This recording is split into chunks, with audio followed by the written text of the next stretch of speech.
The Great Wall is the new film from director Zhang Yimou. If I pronounced that wrong, I apologize. And this film is the collaboration between America and China to bring this epic film about two traders played by Pedro Pascal and Matt Damon, who are looking for some black powder to trade when they stumble across this war between the Chinese army, who have built this Great Wall to fend off against the opposing army, which is a bunch of CGI lizard things. And then Matt Damon and Pedro Pascal get involved in this war, and stuff happens from there. I was actually kind of looking forward to this movie when that first teaser trailer came out, because it actually looked like it had some potential. When the second trailer came out, though, I kind of got a vibe of so bad that it's good kind of thing, or just over the top in all the right ways. So I was still kind of excited for it. I was still looking for a somewhat fun popcorn entertainment of a time, and it was really intensely mediocre. Like, when I walked out of the theater, I had the same feeling I had walking out of Warcraft.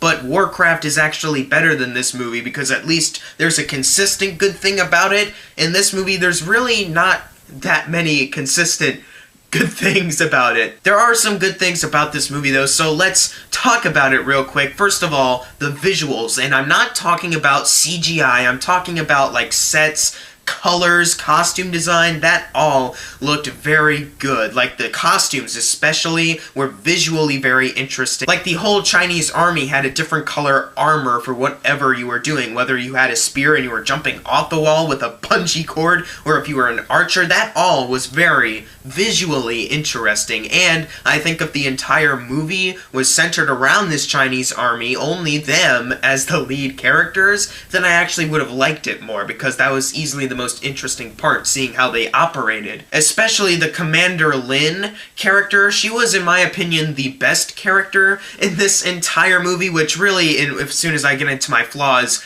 isn't really saying much. But still, her character really had potential to shine out of everything that happened in this movie, and I will say again, if this movie was about her, or about this Chinese army, I think I would have enjoyed it a lot more. And the action scenes, they're okay. That's pretty much all I have to say positively about the movie and the action itself. So I guess we're gonna go into cons now. I found the action scenes in this movie very unfortunately bland. Like, I was watching stuff happen, and I was just not engaged at all. And I was really not engaged because I was really rooting for nobody. I found the Chinese army interesting, as I mentioned. I think Commander Lin had a good chance of being a good lead character, but they never focus on her. They focus on the wrong people, which is Pedro Pascal and, unfortunately, Matt Damon. In my opinion, these two characters, they kind of suck as leads. And this is Matt Damon. I was hoping that since Matt Damon is involved, then that means there's something special about this movie, right? It turns out I was entirely wrong. His role feels like a role he should not be allowed to do. Like, it feels like a role he would have done to start getting his name out, but he's just so well established as an actor that he just can't pull that off anymore. Actually, I'll give you one better. His role felt like it should have belonged to some actor who was on a TV show and was somewhat popular. The execution of this character was good. He's trying to find his place in the world. He's been fighting for all the wrong reasons, but now that he's here at the Great Wall, he's found his place. But in this movie, the way they decide to show him growing as a character, I mean, it's really hard to grow a character that A, you don't really care about to begin with, because B, there's nothing really interesting about him besides he has some quippy one-liners with Pedro Pascal.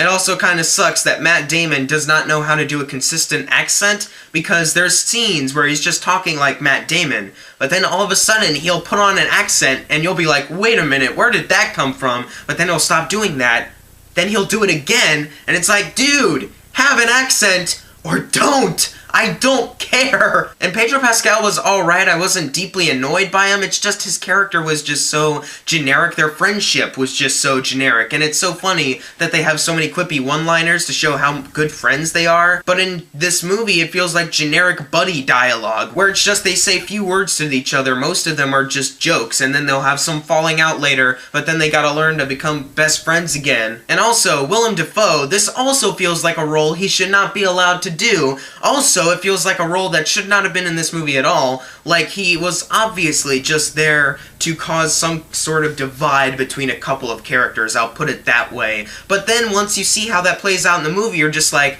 why did Willem Dafoe even want to do this, unless he's trying to pay off some debts or something? Honestly, I would have taken any character over these three. The Chinese army should have been the main focus, because they had the potential to be really interesting. They already were, as far as like visually interesting, seeing how they operated and stuff. Plus you have Commander Lin, who is a much more interesting character than any of these guys, and she's not even developed the way she should be. There's even one generic character where he's such a wimp in the army, he's always getting picked on, who has to learn to be a man through the course of the movie. I would have preferred having him as the lead role instead of Matt Damon, and to make matters worse, these uninteresting characters are trapped in an uninteresting and nonsensical plot. Like, okay, at first it is kind of interesting, like there's monsters attacking the Great Wall, but what makes it uninteresting is the action sequences and also their explanation as to why they're attacking, which also leads into nonsensical route.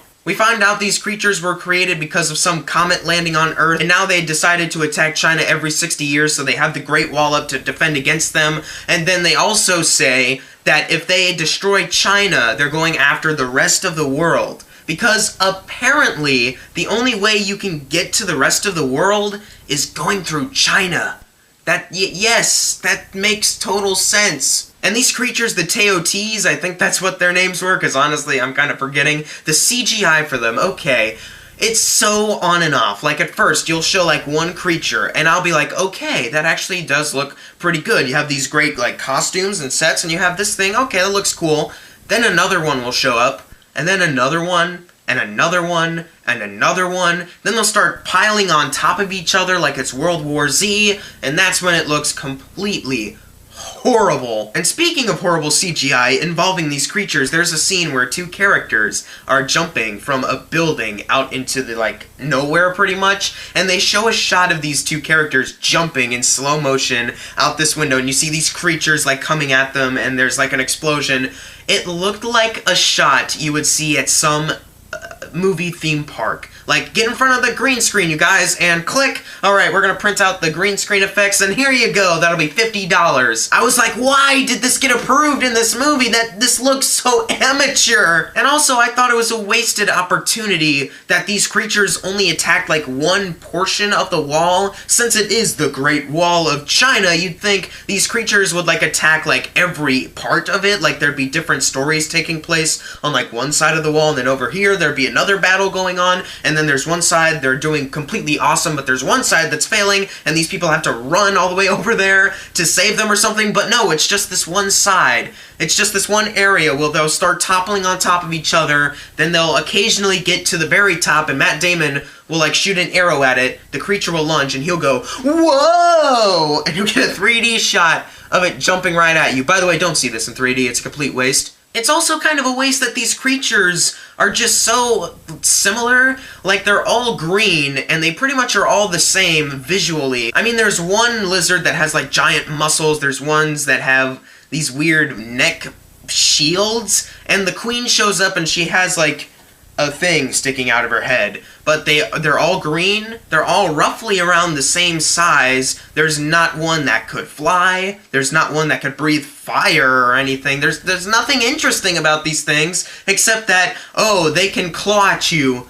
Like, okay, we've seen that before, you have an entire army of them. Are there none that are special, that stand out, that could create a fun action scene that could be a little different than what we've been seeing?